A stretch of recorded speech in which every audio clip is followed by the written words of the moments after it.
सोहन और उसकी बीवी कुसुम सब्जी उगाकर बाजार में बेचते थे और अपने घर का गुजारा करते थे। सब्जी ले लो, सब्जी ले लो, ताजा ताजा सब्जियां ले लो। अरे कुसुम, टमाटर क्या भाव दिए भाई? 40 रुपए किलो काका। लेकिन दूसरे तो 30 रुपए की ही दे रहे हैं। काका, अगर मेरी सब्जियों से अच्छी सब्जी आपको पूरे हाट में कहीं मिल गई तो मेरी तरफ से मुफ्त सब्जियां ले जाना। हाँ अच्छा, लाओ लाओ, टमाटर दे दो और आधा किलो मिर्ची भी तोल दो।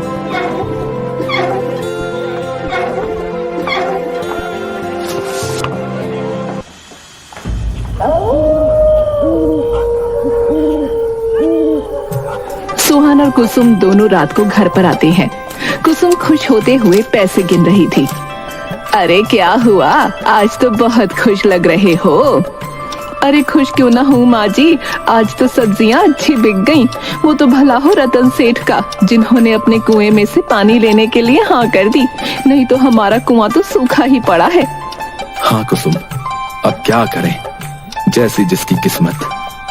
वैसे एक बात बताओ, तुम ऐसा क्या जादू करती हो खेत पर जो इतनी ज्यादा और अच्छी सब्जियां उगती हैं? रतन सेठ ने अपने यहाँ इतने नौकर चाकर लगा कर रखे हैं, पर फिर भी उनकी सब्जियां तुम्हारे जितनी नहीं उगती। हाँ, अरे तो क्या सिर्फ मैं ही मेहनत करती हूँ हमारे खेत पर? आप भी तो करते हो। ये तो हम दोनों की मेहनत की कमाई है। आप ऐसे ही मुझे सारा श्रेय देते रहते हो। अरे लेकिन मैं तो इधर उधर मजदूरी भी करने चला जाता हूँ, लेकिन सब्जियों का पूरा ध्यान तो तुम ही रखती हो ना। कब खरपतवार हटानी है, कब खाद डालनी है, ये सब तो तुम ही ध्यान रखती हो। हाँ बेटा, बात तो तूने पते की कही। बहू जैसी सब्जी तो पूरे गांव में कोई नहीं उगा पाता। बताओ बहू, ऐसा क्या जादू करती हो जो इतनी अच्छी सब्जियां होती हैं?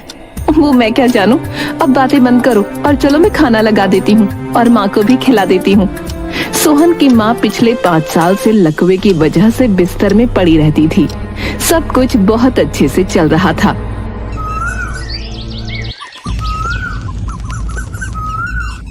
कुसुम, कुछ दिनों से सब्जियों का काम अच्छा चल रहा है। हाँ, और ये देखिए, मैंने कुछ पैसे भी बचा कर रखे हैं। मुसीबत के समय पर काम आएंगे और माँ जी का इलाज भी तो करवाना है। ये पैसे हमें काम आ जाएंगे। बातें करते हुए दोनों घर जाते हैं।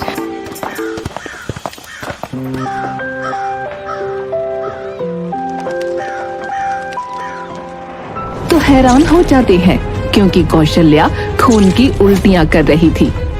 माँ, माँ, माँ, माँ जी, ये अचानक खून की उल्टियां कैसे होने लगी? हमें इन्हें जल्दी से दवाखाने ले जाना होगा।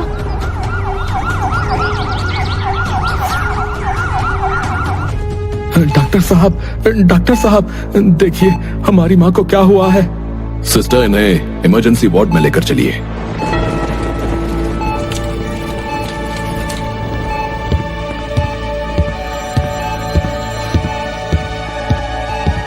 डॉक्टर साहब, मेरी माँ को क्या हुआ है? इन्हें सिरोसिस है। अगर तुरंत ऑपरेशन नहीं हुआ तो कुछ भी हो सकता है। डॉक्टर साहब, आप कुछ भी कीजिए, लेकिन मेरी माँ को बचा लीजिए। अब देखिए, ऑपरेशन करना पड़ेगा और उसमें 10 से 12 लाख रुपए लगेंगे। ये सुनकर कुसुम और सोहन दोनों हक्के बक्के रह जाते हैं। क्या 12 लाख रुपए? ठीक है डॉक्टर साहब, आप ऑपरेशन की तैयारी कीजिए। हम कैसे भी करके पैसे जमा कर लेंगे। कुसुम, हम इतने पैसे कैसे जमा करेंगे? कैसे जमा करेंगे? आप फिक्र मत कीजिए, हम दोनों मिलकर कैसे भी पैसे जमा कर लेंगे। और वहां से निकल जाते हैं। वैसे सेठ जी के यहाँ जाकर थोड़ी मदद क्यों नहीं मांग लेते?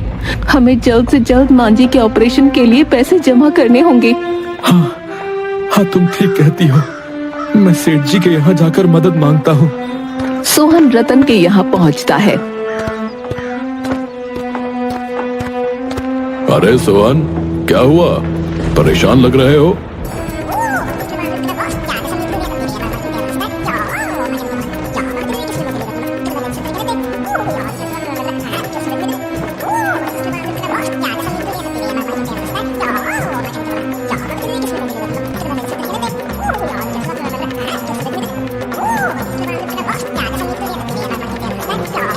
अरे ये तो बहुत बुरा हुआ, लेकिन कितने पैसों की जरूरत है तुम्हें? सेठ जी, डॉक्टर ने पूरे 10 से 12 लाख रुपए कहा है।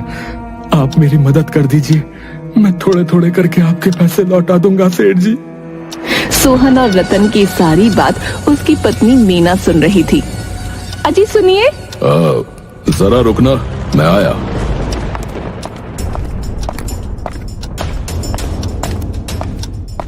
अरे क्या पागल हो गए हो जो इस भिखारी को 10 लाख रुपए दोगे? कुएं में से पानी तो लेने ही देते हो, वही बहुत है।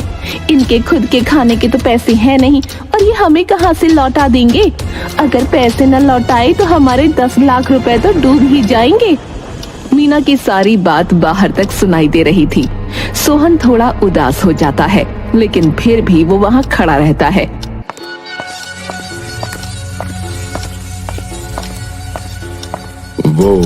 वो सोहन क्या है ना कि इतने पैसे आजकल घर में कौन रखता है भाई। और तुम्हें तो पता ही है इस बार फसल भी थोड़ी कम ही हुई है, तो मैं तुम्हारी मदद नहीं कर सकता भाई। और हाँ, इस बार तुम कुएं से भी पानी नहीं ले सकते, वो सूखा पड़ता है ना, तो थोड़ी दिक्कत आती है। सोहन मुंह लटकाकर वहाँ से चला जाता है।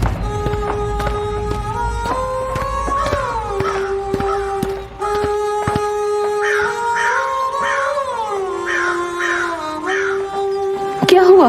क्या कहा सेठ जी ने? सेठ जी ने मदद करने से मना कर दिया। अरे कोई बात नहीं, आप दिल छोटा मत कीजिए। ये लीजिए, मेरे सारे गहने आप बेच आइए और माँ का इलाज करवा दीजिए। गहने तो हम फिर भी खरीद लेंगे।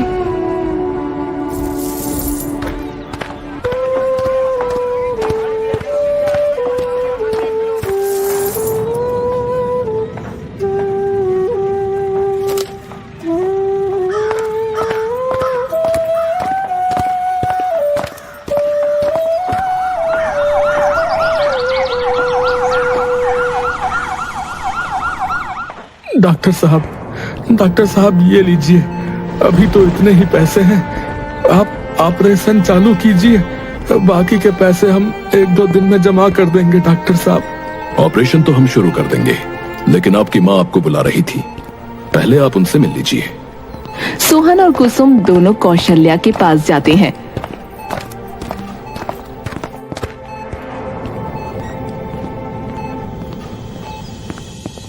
माँ, अब तुम कैसी हो माँ? हमने पैसे जमा कर दिए हैं, अब डॉक्टर साहब तुम्हारा ऑपरेशन कर देंगे और तुम फिर से ठीक हो जाओगी माँ। अरे बेटा, तुम मेरे लिए ऐसे ही दौड़ रहे हो। अब मेरा आखिरी वक्त आ गया है। मैं तुम्हें एक राज की बात बताना चाहती हूँ। हमारे कुएं को खोदो, उससे तुम्हारी सारी परेशानियां दूर हो जाएंगी। उस कुएं में एक और अपना दम तोड़ देती है। कुसुम और सोहन दोनों रोने लगते हैं।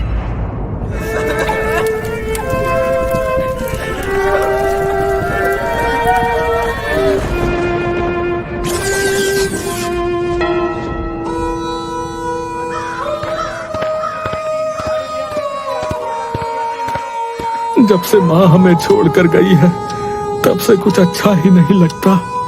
वैसे आपको याद है जब माँ जी ने अपना दम तोड़ा था, तब कुआं खोदने के बारे में कुछ कह रही थी। लेकिन ऐसा क्या होगा कुएं में? कहीं ऐसा तो नहीं कि कुआं खोदने से पानी मिल जाएगा?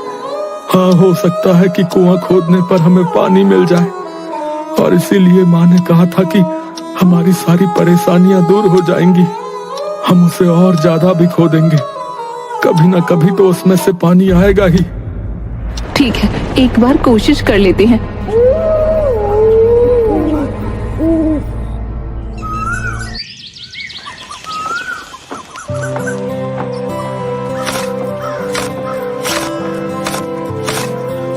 मुझे नहीं लगता इस कुएं में से पानी निकलेगा। आज पूरे दिन से हम खुदाई कर रहे हैं, लेकिन कोई फायदा नहीं हुआ। अरे भाग्यवान, आज नहीं निकला तो क्या हुआ, कल तो निकलेगा। कल हम फिर से कोशिश करेंगे।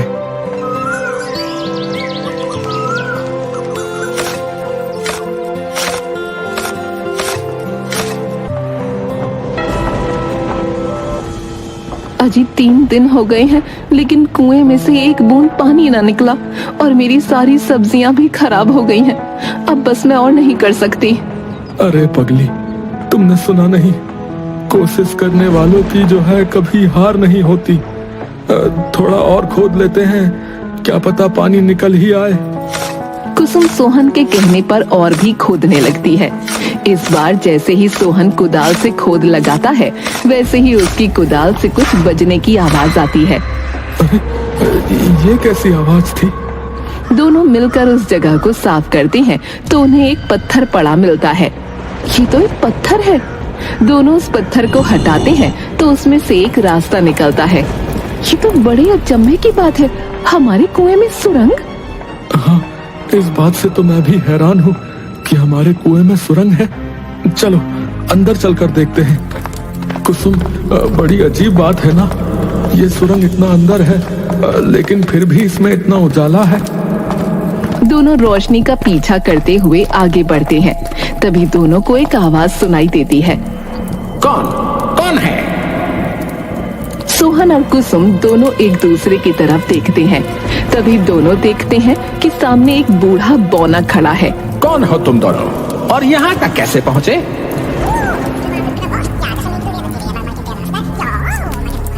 पर आप यहाँ कैसे? एक बार मुझसे गलती से एक साधु बाबा की तपस्या भंग हो गई थी। उन्होंने गुस्से में मुझे श्राप दे दिया और मुझे बहुत ज्यादा बदसूरत बना दिया था। सभी गांव वाले मुझे मारने के लिए मेरे पीछे ही पड़ गए थे। तब तुम्हारे पिता ने मेरी मदद की थी और मुझे यहाँ रहने की जगह दी। तब से मैं यहीं पर हूँ। तो आप अभी तक जिंदा कैसे हैं? यहाँ पर कैद रहकर मैंने बहुत ध्यान किया है और अपने आप पर नियंत्रण कर लिया है। माँ ने आखिरी वक्त में कुएं को खोदने के लिए कहा था और कहा था कि इससे तुम्हारी सारी समस्या दूर हो जाएगी। वैसे मैं तुम्हारी मदद कर सकता हूँ। फिर मन में कुछ मंत्र पढ़ता है और हाथ आगे करता है तो एक जादू का लोटा उनके पास आ जाता है। ये लो, इस लोटे में जादुई जल है। तुम इस जल को हाथ में लेकर कुछ भी मांगना और फिर उसमें इस जल को छिड़क देना, तो ये जल तुम्हारी इच्छा पूरी कर देगा।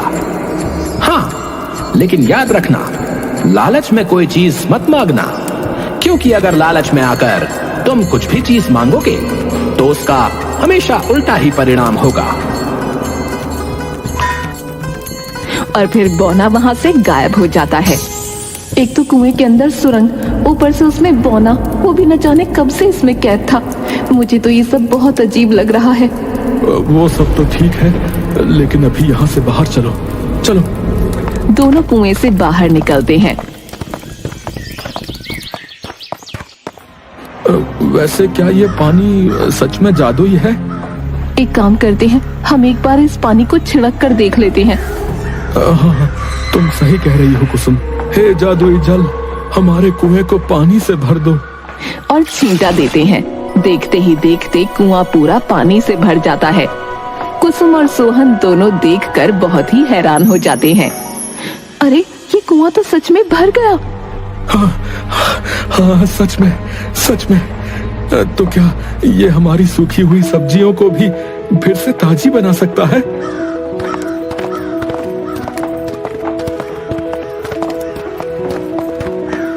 इस पानी को फिर से छींट कर देखते हैं। इस बार कुसुम हाथ में लोटा ले लेती है। ऐ जादुई जल, मेरी सूखी सब्जियां और सारे पौधों को फिर से ताजा बना दो। देखते ही देखते सब्जियां और सभी पौधे फिर से हरे भरे हो जाते हैं। ये पानी तो सच में जादुई है। और फिर दोनों घर आ जाते हैं।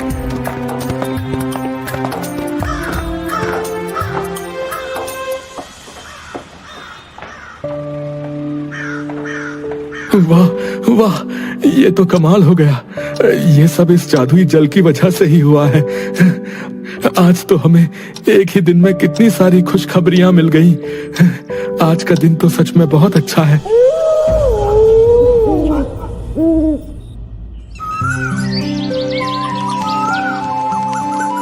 कुसुम फिर से सब्जियां बेचने निकल पड़ती है।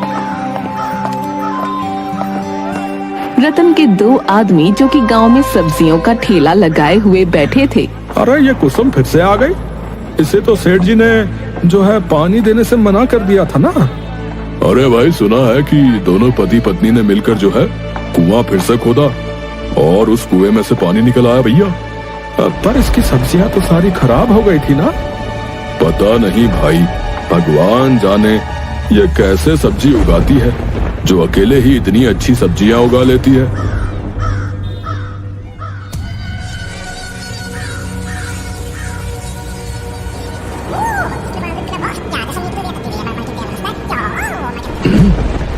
ये कैसे हो सकता है?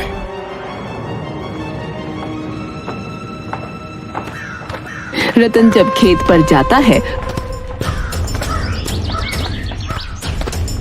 तो कुसुम के खेत में ताजी सब्जियों का ढेर देखकर फिर से हैरान हो जाता है। अरे ये सब क्या हो रहा है? बिना पानी के इतनी ताजा सब्जियां और ये कुआं कैसे भर सकता है? इस सोहन और कुसुम पर नजर रखनी पड़ेगी। कुछ दिनों में सोहन और कुसुम दोनों एक नया घर ले लेते हैं और अब उनकी हालत भी सुधरने लगी थी। एक दिन दोनों बातें करते हुए खेत की तरफ आ रहे थे। रतन उन दोनों को देखकर पेड़ के पीछे छुप जाता है। कहाँ हम मामूली से सब्जी बेचने वाले थे और अब देखो जरा, हमारी हालत जो है दिन ब दिन सुधरती जा रही है। ये सब उस कुएं की सुरंग की वजह से हुआ है। हाँ, सो तो है। कुसुम और सोहन अभी भी उनकी बातों में मगन थे और रतन उनकी सारी बातें सुन रहा था। अच्छा, तो ये दोनों उस कुएं के अंदर बनी हुई सुरंग में गए थे। हो सकता है कि सुरंग में बहुत सारा सोना हो। हाँ, मैंने ऐसी बहुत सारी कहानियां सुनी हैं जिसमें सुरंग के अंदर सोना होता है। हाँ, मैं भी जाकर वहां का सारा सोना हड़प लूंगा।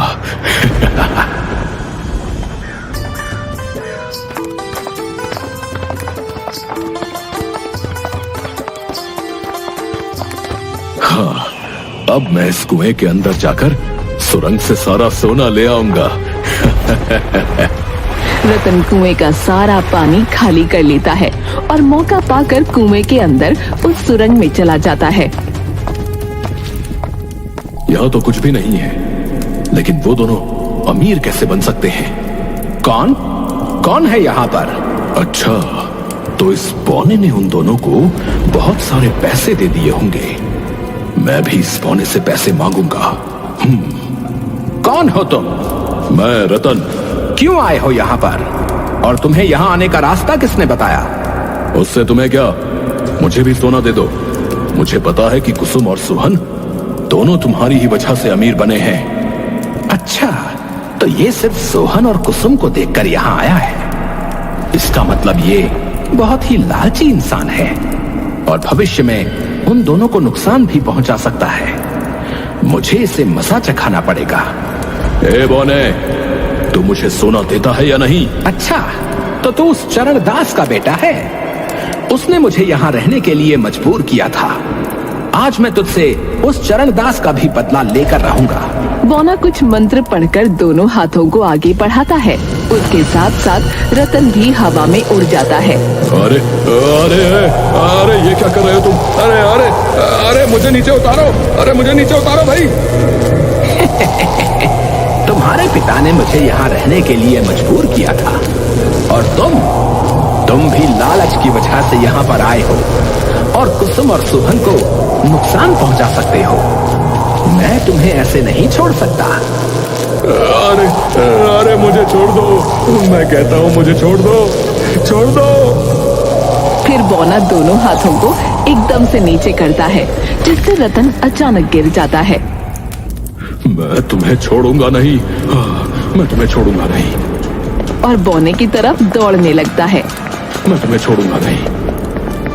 फिर बौना भी उसे बहुत दौड़ाता है और रतन के पैर पकड़कर उसे गिरा देता है। अब आया ना मजा बच्चू? सोना चाहिए था तुझे, है? छोड़ दो मुझे, छोड़ दो, छोड़ दो मुझे। बौना कुछ मंत्र पढ़ता है तो उसके सामने एक पतीले में पानी आ जाता है। फिर बौना रतन की गर्दन पकड़कर उस पतीले में डाल देता है और बाहर निकालता है। ऐसा वो बहुत बार करता है। इस वजह से रतन बहुत परेशान हो जाता है। मुझे माफ कर दो, मुझे छोड़ दो, मैं तुम्हारे आगे हाथ जोड़ता हूँ। अब मैं दूसरों के पैसों पर तो क्या, मैं अपने पैसों पर भी नजर नहीं डालूंगा। मुझे छोड़ दो। अब समझ आया ना? और वैसे भी मुझसे माफी मांगने से कुछ नहीं होगा। तुम जाकर सोहन और कुसुम से माफी मांगो। हाँ, ठीक है, लेकिन अभी मुझे जाने दो।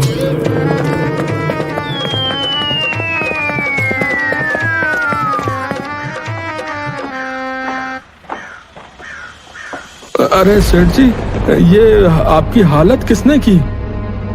अरे मुझे माफ कर दो सोहन कुसुम, मुझे माफ कर दो।